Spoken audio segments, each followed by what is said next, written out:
Take our lead, let's help you make your mark.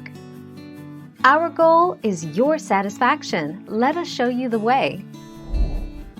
These directions will apply to both Alaskan king crab and snow crab legs. Heating times will depend on their size. For best results, thaw first if frozen.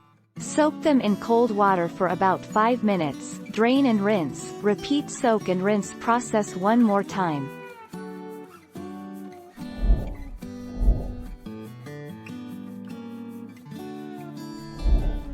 Take our lead. Remove the crab legs from the freezer about an hour before cooking.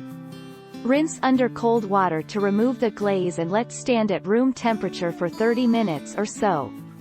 The legs will thaw quickly. This is not necessary but makes the meat very easy to access once the crab is served on the table. Thank you for watching. Please subscribe and hit the bell notification.